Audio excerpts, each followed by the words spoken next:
नमस्कार। आज हूँ मार्च 22 तारिख रविवार। आसतु नजर पकेबा आज केतोटी गुरुत्वपूर्ण खबर उपरे वीडियोटी को शेष पर्यंत देखिए। संपूर्ण खबर जानीपारे। वीडियोटी भल लगे वीडियोटी को गोटे लाइक करने सहित चैनल को सब्सक्राइब करने को जमारू भी भूलें। तो चलतु डेरी नक वीडियोटी को आरंभ करवा। नजर पकेबा प्रथम खबर। गैस को नहीं केंद्र सरकार को बड़ निष्पत्ति। आसंता 23 तारिख केंद्र सरकार एलपीजी को नहीं एक बड़ निष्पत्ति नहीं। शनिवार सरकार कहते राज्य एवं केंद्र शासित अंचल को वाणिज्यिक एलपीजी 20% आवंटन को अनुमति दि जाइए, जहाँ मोट आवंटन को 50% को नहीं जीवो। परवर्ती खबर। आसंता 7 दिन जाए राज्य में कालबैशाखी वर्षा 10 जिला को येलो वार्निंग जारी करा जाइए। आसंता 7 दिन जाए राज्य में कालबैशाखी वर्षा रहिबो। राज्यर विभिन्न स्थान में बिजुली घड़घड़ी सहित वर्षा संभावना। वर्षा समय 30 रु 40 किलोमीटर बेगर पवन बहीपे। तेबे आसंता 2 दिन येलो वार्निंग जारी करछंती पाणीपाग विभाग। आज मयूरभंज एवं बालेश्वर जिले में तांडव रचिपारे कालबैशाखी। परवर्ती खबर। स्वामी मृत्यु खबर शुणी छातरू डेई पड़े स्त्री। आउ तापर देखंतु बलांगीर जिला बम्मकुंडा थाना कपिलांगीर गाँव में शनिवार एक अभावन घटना सामना को आसी। स्वामी मृत्यु खबर शुणी स्त्री छातरू डेई गुरुतर होइचंती। गुरुतर अवस्था तांकु खड़ियाल हॉस्पिटल रे भर्ती करा जाइछि। एही घटना अंचल रे चांचल्य सृष्टि करिछि। परवर्ती खबर। राशन कार्ड हिताधिकारी बड़ खबर। एमानकु एप्रिल रे मिलिबो 3 मासर चाउल। देश में लक्ष लक्ष राशन कार्डधारी अछंती जे माने प्रति मासरे राशन कार्ड माध्यम रे राशन पाती, किंतु एही एप्रिल मासरे राशन कार्डधारी यथेष्ट आश्वस्ति आनी थाए। मुद्रास्फीत एही जुगरे जेतेबेले परिवार रो बजेट कष्टकर हेउची, सरकार एवं निष्पत्ति नेइचंती जहाँ साधारण लोकों को पॉकेट एवं दैनंदिन आवश्यकता उपरे सीधा सड़क प्रभाव पकई थाए। परवर्ती खबर। बीजेडी छाड़िले बस्ता ब्लॉक सभापति अनिल महांती कहले बड़ कारण। बीजेडी छाड़िले बालेश्वर जिला बस्ता ब्लॉक सभापति अनिल कुमार महांती। से शनिवार दलर प्राथमिक सदस्य पदरु इस्तीफा देइचंती। एने से बीजेडी सुप्रीम नवीन पट्टनायक को तांको इस्तीफा पत्र पठाइचंती। बस्ता विधायिका सुभाषिनी जेना को बीजेडी रु निलंबित कराजिबा विरोध रे से ब्लॉक सभापति एवं दलर प्राथमिक सदस्य पदरु इस्तीफा देइतिबा दर्शाइछंती।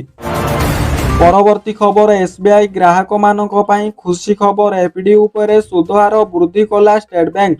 देशर सर्वबृहत सार्वजनिक क्षेत्र बैंक भारतीय स्टेट बैंक तार ग्राहक मानक एक गुरुत्वपूर्ण उपहार देइछि।